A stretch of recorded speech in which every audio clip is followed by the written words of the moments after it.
sound of silence.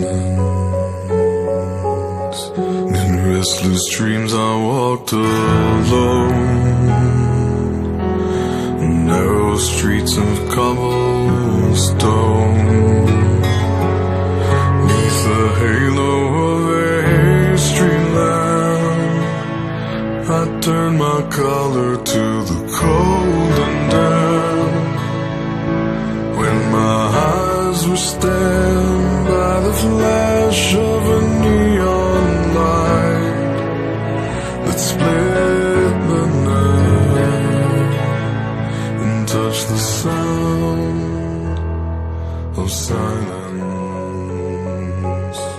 And in the naked light I saw 10,000 people, maybe more. People talking without speaking. People hearing without listening. People writing songs and voices never shared. And no one dared disturb the sound of silence. Fool said I, you do not know. Silence like a cancer grows. Hear my words that I might teach you. Take my arms that I might reach you. But my words, like silent raindrops, fell and echoed in the wells of silence. And the people bowed and prayed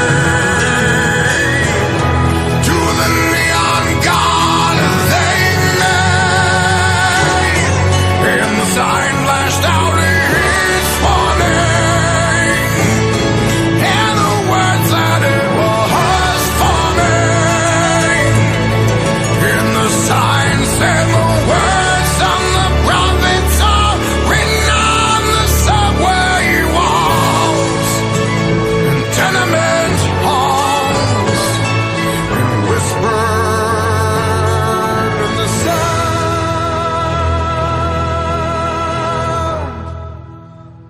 of silence.